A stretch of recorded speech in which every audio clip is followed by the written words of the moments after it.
Hola, soy Miguel Colomo y os doy la bienvenida a mi canal. El pasado domingo, día 13 de febrero, hubo un nuevo referéndum en Suiza en el que se rechazaron dos leyes aprobadas por los políticos suizos, una que pretendía subvencionar con dinero público a la prensa y otra que pretendía eliminar el impuesto de emisiones de capital. Y además se votaron dos iniciativas populares, una para prohibir la publicidad del tabaco en lugares de acceso a jóvenes, que fue aprobada, y otra que pretendía prohibir los experimentos con animales y humanos, que fue rechazada. Curiosamente, la prensa en España no ha dicho ni pío sobre este referéndum. ¿Se os ocurre por qué puede ser? Y esto me ha recordado que en mi último directo con Daniel Ordaz, que os dejo por aquí para que lo veáis si aún no lo habéis hecho, me quedé con ganas de comentar la opinión que dieron unos tertulianos en Onda Cero sobre el sistema participativo suizo a raíz del referéndum anterior en el que se aprobó el pasaporte COVID. Así que vamos a repasarlo ahora.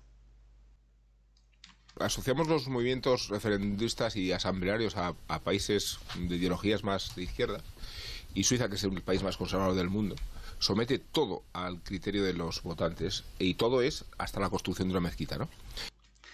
No es cierto que Suiza someta todo a referéndum.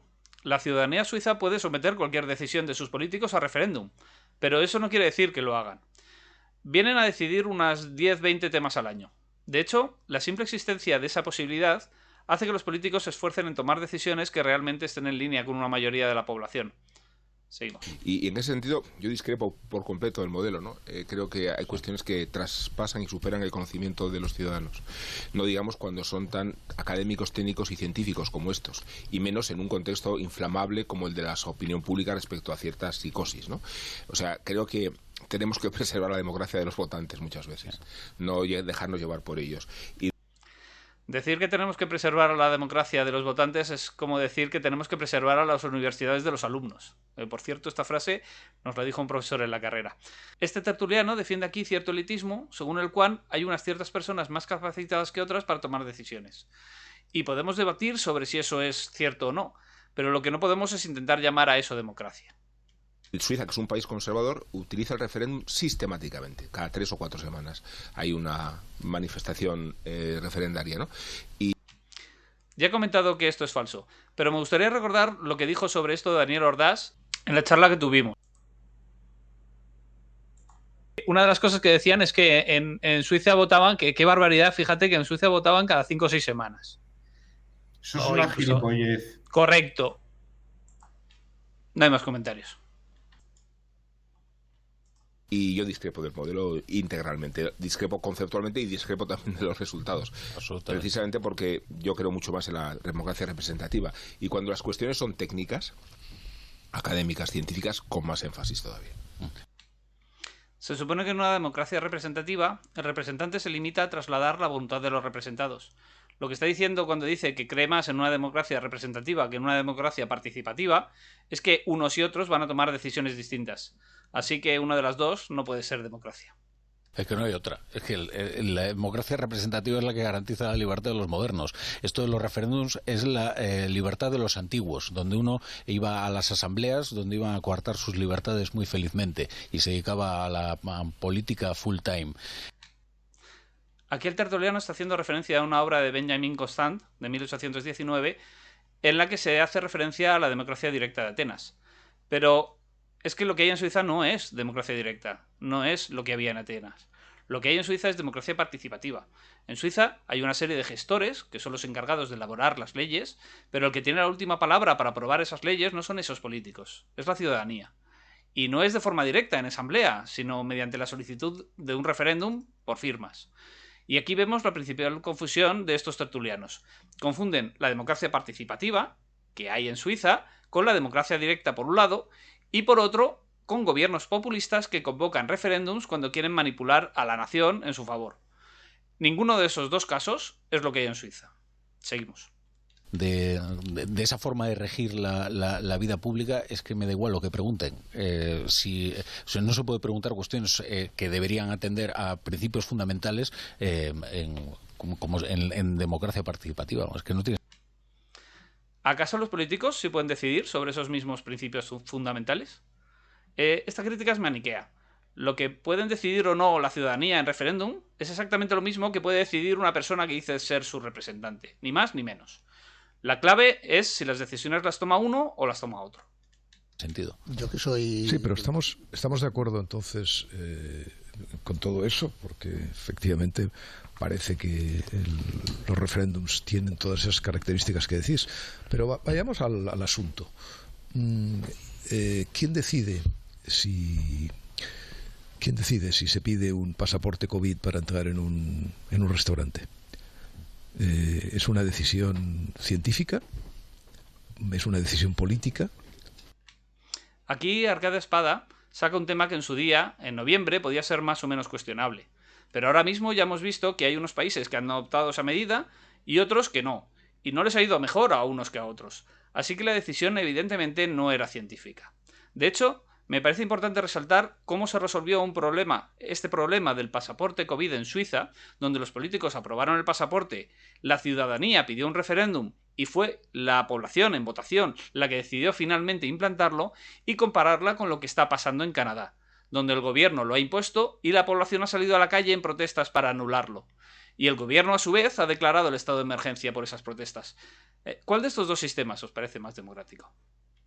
Porque claro, si es una decisión científica, supongo que lo tenemos todos claro, pero nosotros no somos científicos. Yo sí lo tengo clarísimo, por supuesto. Bueno, hombre, lo que es peor son los ciudadanos, sí que no van a tener ningún dato o un criterio científico. ¿Pero por qué van los ciudadanos a tener menos datos que los políticos sobre Hombre, eso? porque se supone que los políticos lo que hacen es recabar esos datos, por eso todos los días se publican, que vienen de los ministerios de sanidad, que vienen de las... Esos están públicos. Lo del agua, hombre... Claro, ¿crees que Sánchez sabe del COVID más que yo? Aquí Arcade Espada da con la clave. ¿Saben más del COVID los políticos que la ciudadanía? ¿O del matrimonio entre personas del mismo sexo? ¿O sobre la experimentación con animales? ¿O sobre subvenciones a medios de comunicación? Incluso en el caso de que se traten temas que sean especialmente técnicos, la ciudadanía puede participar aceptando la decisión, delegando su decisión en la decisión de un técnico que a ellos les parezca más sensato o más certero en sus explicaciones, exactamente igual que hacen los políticos. Hablar de que la ciudadanía no está capacitada para decidir sobre temas que habitualmente son decididos por los políticos es como asumir que la ciudadanía son niños y los políticos son sus tutores. Pues no sé si Sánchez, pero yo espero que el Ministerio de Sanidad y la gente que trabaja allí sí, y en el caso de la Comunidad de Madrid... Y ahora fíjate en la crisis de legitimidad que se produciría, ¿no? Si nosotros hubiéramos algunas decisiones de la pandemia, las hubiera tomado en función de un referéndum, y luego el Tribunal Constitucional se expresa en contra de esas decisiones, ¿no? Que eso es lo que ha ocurrido, ¿no? Eso es lo que ha pasado. Claro. No, pero es que el pueblo no se ha pronunciado sobre esas decisiones. Tú le preguntas al pueblo, delegadamente. No te vacunas. Bien, claro. Delegadamente. Aquí hay cierto cinismo en el tertuliano, porque plantea un ejemplo de algo que en realidad ha pasado ya en España. Pero han sido los políticos los que han tomado decisiones que no eran constitucionales. Así que, en realidad, lo que está demostrando el ejemplo que pone es la crisis de legitimidad que tienen ahora mismo nuestros políticos. En cualquier caso, si esa decisión errónea hubiera sido tomada por una mayoría de la ciudadanía, tendría al menos la legitimidad de haberse tomado por una mayoría de la ciudadanía, y no por un puñado de falsos representantes.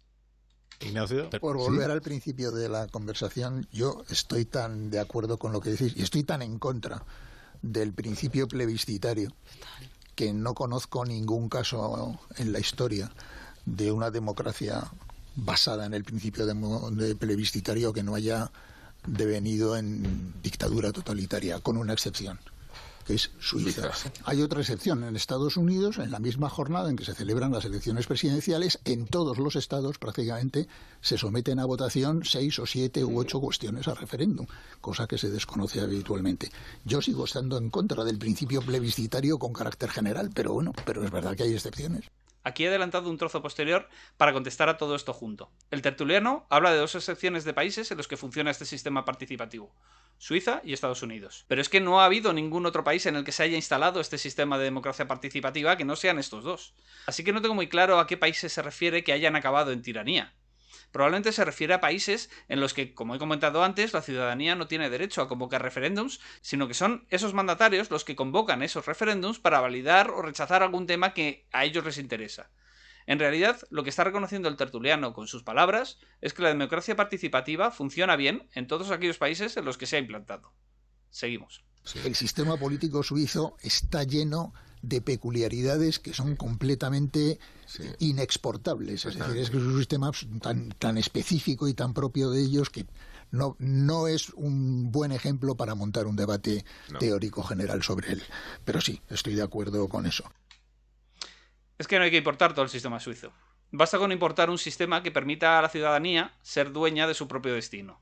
Y es un sistema que no solo funciona en el peculiar sistema suizo, sino que funciona en un país muy distinto como es Estados Unidos. Nosotros lo que decimos es, puede haber, para que creo que es muy sencillo, es entre que los ciudadanos voten sobre las medidas que afectan a la salud pública o otras medidas. Yo también estoy en contra de que se sometan a votación popular. Decisiones que tienen que tomar los gobiernos. Sí, tú eliges unos representantes, hay unos gobiernos y estamos diciendo, en este caso tú nos preguntabas, ¿y con qué criterio es mejor el del gobierno que el de los ciudadanos? Y esto lo aplicamos a todo, lo que tienes al final es una anarquía, ¿no? Porque si al final no te sirve para nada, porque ¿para qué vas a elegir representantes si te parece que sus cuestiones y sus decisiones están basadas no sabemos en qué? Claro. Si yo mañana puedo ser igual que Sánchez o igual que un ministro, pues no votemos nada, cada uno, pues todo lo sometemos así a referencia. Es muy sencillo. Elegimos representantes para que gestionen y para que gobiernen. Y nos guardamos la potestad de supervisar sus decisiones, por si su gestión no fuera satisfactoria. De nuevo, esta tertuliana está confundiendo democracia directa con democracia participativa. Y por cierto, efectivamente, en democracia, la opinión de un ciudadano cualquiera debería valer lo mismo que la de un ministro o que la de un presidente del gobierno. Ni más ni menos.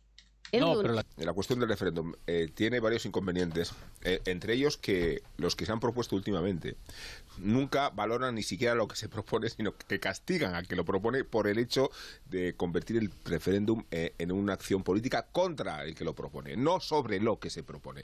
No digamos ya cuando se ha utilizado título doméstico para legitimar o no el chalet de Pablo Iglesias entre sus votantes. Comparar el sistema suizo que permite a la ciudadanía exigir en cualquier momento un referéndum para aprobar una ley con los sistemas populistas como el de Podemos, en el que son los propios poderosos los que los convocan para reforzarse, es una broma de mal gusto. Nada tiene que ver una cosa con la otra. Si es la ciudadanía la que exige un referéndum, no tiene sentido decir que se va a votar contra el que lo propone. Eso puede pasar cuando es un político el que propone un referéndum.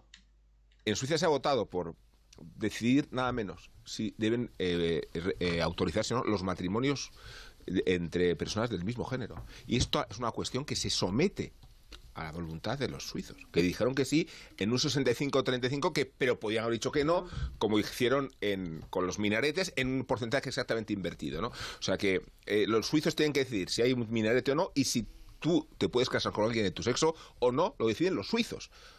Y esta es la forma de hacer creer que esta es la fórmula próspera de la democracia, cuando en realidad es la mayor contradicción.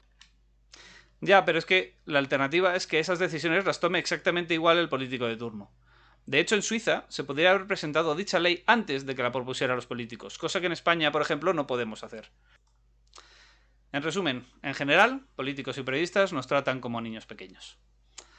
Antes de despedirme, me gustaría anunciaros que mañana, martes 22 de febrero, a las 6 de la tarde, tendré un directo con Joan Ramón Serra, de Escaños en Blanco, para hablar de la historia de Escaños en Blanco desde su creación en 2010 hasta la actualidad y las expectativas que hay para los próximos años. Os dejo el enlace al final del vídeo y en la descripción. Y por último, quiero dar la enhorabuena a los amigos y amigas de Escaños en Blanco en Burgos por el buen resultado en las elecciones de Castilla y León. Y nada más. Muchas gracias por ver el vídeo hasta el final. Si te ha gustado, dale al like y deja un comentario que ayuda al algoritmo de YouTube. Y suscríbete al canal con la campanita, que es gratis y a ti te avisa cuando subo un vídeo y a mí me anima mucho a seguir haciéndolos. Nos vemos en el directo de mañana martes a las 6 de la tarde. Un saludo y hasta otra.